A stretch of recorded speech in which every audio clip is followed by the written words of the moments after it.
Just another quick update. It's kind of rainy. Look at the Studebaker. I did a little touch up with some friggin' enamel tractor paint last night.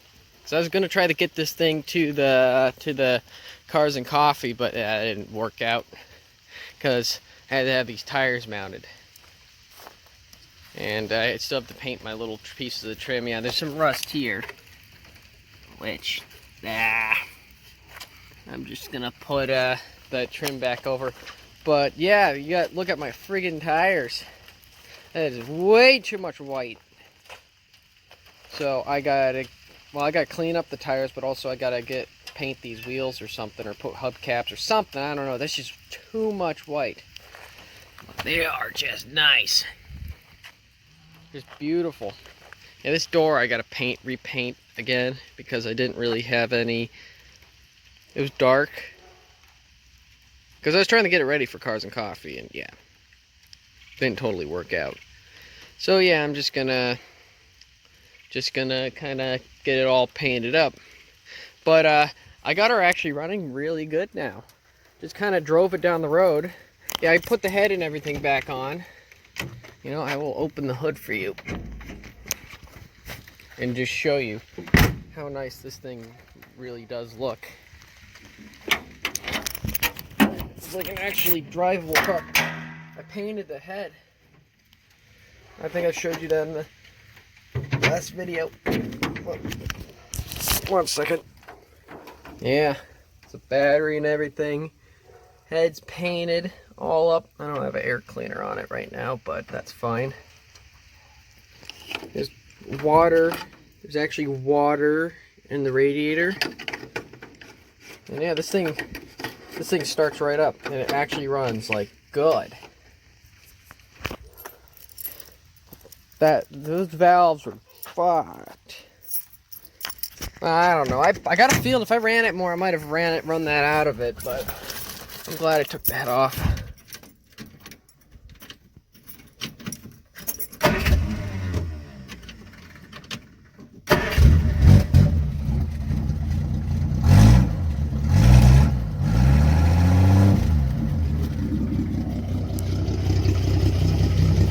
I gotta get a muffler on this. Exhaust is helping with baling wire right now. Just look at that. Listen to that.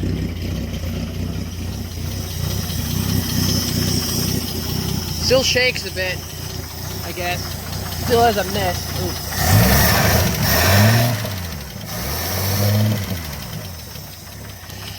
Could use a little bit of, like, I don't know. The starter's all back together.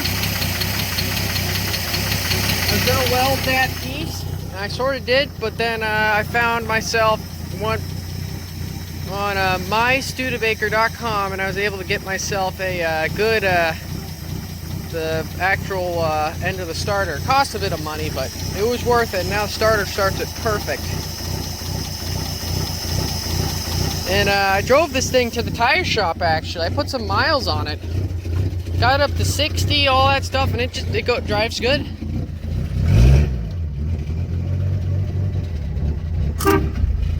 Oh yeah, horn work.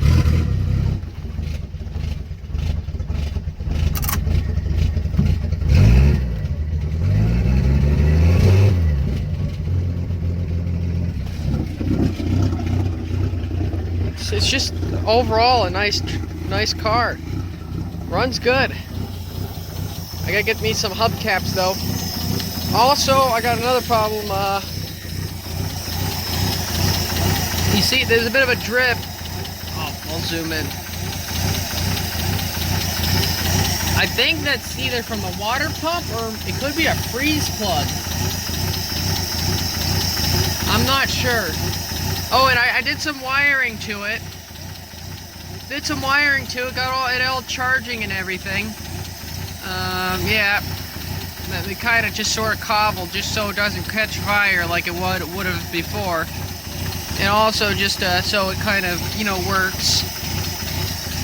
The charging system and everything works, but I made a bit of a mistake that I gotta fix. So it starts up and everything. take the key out. Now the coil, it doesn't have spark unless the engine turns, because I accidentally hooked the exciter wire from the alternator up to the ignition. I was told to do the ignition, but it meant to the ignition switch, and yeah, that was not really the best idea. So yeah, so to be able to shut it off, I have to do this. Pull the coil out. Yes. Now. Yeah, pull the thing off the coil. I'll just kind of stick that back on. Oh, another thing. Only breakdown I had was because I went to a store, and well, there's one thing about, you know, I go around to go pull the coil out. Well, ignition's in the on position. You can pull the key out, and I left the ignition on, and I came back. It wouldn't start. I checked under the hood, and the coil had blown up, which I've never seen that before. Coil just blew to pieces. It actually had blown up. There was smoke and shit, and it was all the fluid was out and all that. So I had to run out of the auto parts store, because I was with my dad and whatever. He was being my sort of support vehicle. I had to run to the auto parts store and get a coil. Yeah, the coil that was in there was a 12-volt coil that originally came off the yellow truck. Was probably the original coil.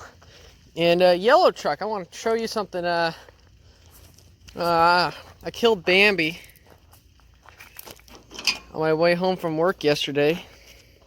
Going about 55 miles an hour. This little deer just gets out right in front of me. It's called Bambi's mom.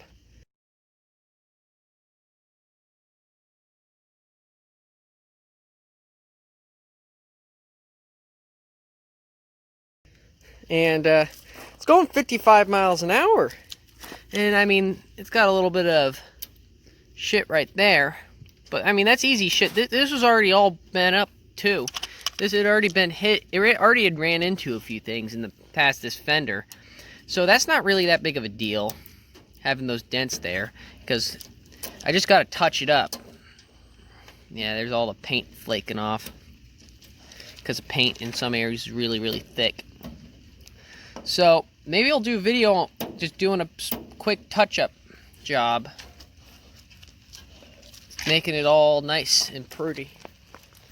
And I took off the reflector, which this wasn't being held on by very much. I'm just gonna zip tie it back on.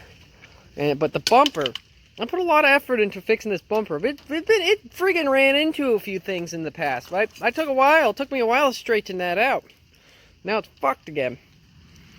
But all I really gotta do is just get a good old chain, kind of hook it there, and hook the other side to a tree, throw her in reverse, and that should come right back out. I might have to bang this down and then get a crowbar and sort of hook it around there and pull that up, and then it should be straight.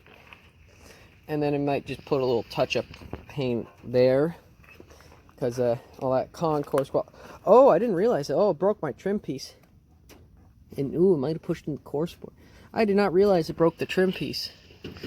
I got another one of those though, actually. Yeah, the chrome, the headlight cowl. Going 55 miles an hour, just friggin' took them right out. It's actually the second deer I've hit with this truck. But the first one wasn't really much of a hit. I was coming down, actually close to the hill where I rolled it. Like kind of right before the hill where I rolled it, deer just kind of ran out and slammed on the brakes, and I sort of bumped into him, and it got up and ran off. Didn't really do shit to the truck. And then the first time I ever hit a deer was in the Suburban, and I smashed up the bumper. That bumper was mint. You guys probably remember how fucked up that bumper was. Smashed up into the grill and everything. Yeah, I killed Bambi's mom. So it's the second time I killed Bambi's mom. Actually, I don't know what that deer... That deer sort of... I think it got thrown clear or something, because I didn't find it. It's like it got thrown clear, or I ran it over or something like that, because I didn't really go... I went back to look, and I couldn't find the damn deer. This one I did find. It got smashed, and it got thrown like 20, 30 feet in front of me. And I slammed hard on the brakes, locked them all up, and I was right next to the deer, so that's how far in front of me it got thrown. And I was going 55, 60 miles an hour. Man, imagine if you did that in like an actual car. I was only going like 30, 40 miles an hour in the Suburban when I hit that other deer. And that really fucked up. It barely did anything to the yellow truck at all. Anyways, I think one of my neighbors has the deer now. I was gonna try to keep it because it'd be more deer than friggin' any of my family's probably gonna kill this year. That's why I keep joking. During deer season, so yeah, I think I'm gonna keep the deer. Well, I mean, I meant to say, I think my neighbor's got the deer. Anyways, I know that's about it for now. Thanks for watching.